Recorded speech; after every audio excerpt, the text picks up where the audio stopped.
일정은 이루어진 것에 대한, 그러나 흔들리지 않고 회개하지 않는 백성들을 깨우는 말씀이라면 이 장은 여호와의 날 앞으로 이런 일이 있을 것이다.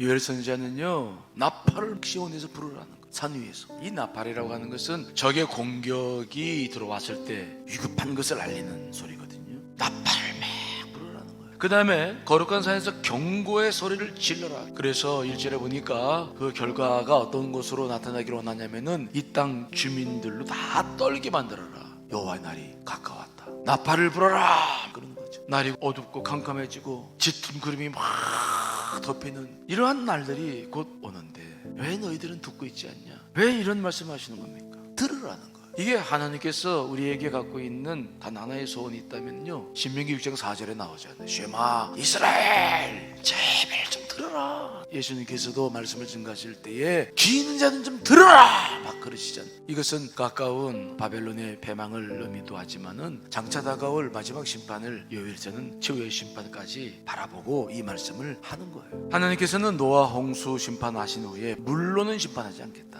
말씀하셨어요. 그래서 베드로후서 3장 12절에 보면은 그날에 하늘이 불에 타서 풀어지고 물질이 뜨거운 불에 녹아진다. 마지막은 불의 심판이죠. 그래서 지금 살고 있는 땅이 에덴 동산 같을 것이다. 마지막 때가 닥치면은 지금이 에덴 동산과 같았다라고 말씀을 할 거라는 거죠. 그런데 더 무서운 것은 뭐냐면은 그것을 피할 자가 없다는 거죠. 그러므로 우리가 해야 할 일이 있는데요, 듣는 훈련하셔야 돼요. 정말 강해지는 게 뭐냐?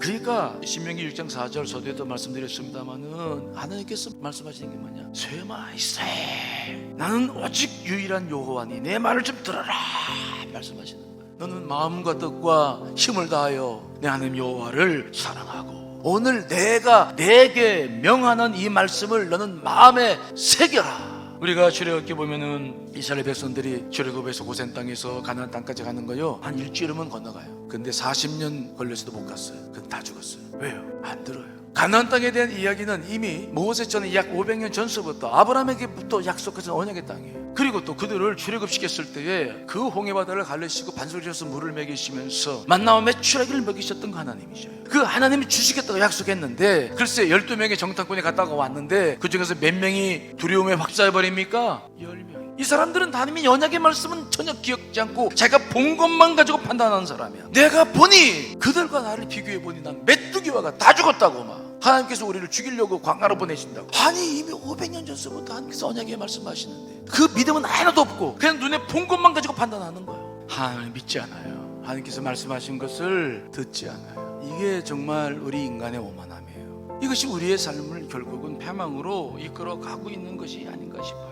여러분 귀를 여시고 잘 들으시길 간절히 축원합니다.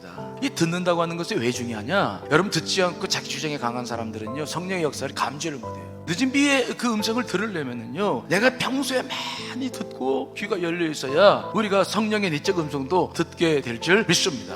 오늘 요엘 선지자가 나팔 소리를 불고 경각 소리를 내고 제발 좀 들어라, 분명히 온다, 하나님의 말씀이시다, 여호와의 날이 임했다, 좀 봐라, 들어라. 그래서 우리는 서서히 마음을 다 주 앞에 내려놓고 기도를 충분히 하면서 성령님의 음성을 사모하면서 듣기를 사모해 나가시기를 간절히 축원합니다. 그러면 들려요. 우리가 그 훈련을 자꾸 해야 마지막 승리할 수 있어요. 성령의 음성을 들어야 되니까 듣는 훈련을 많이 하죠. 여러분 오늘 기도를 하시며 돌아가실 때 귀가 열리시기를 간절히 축원합니다.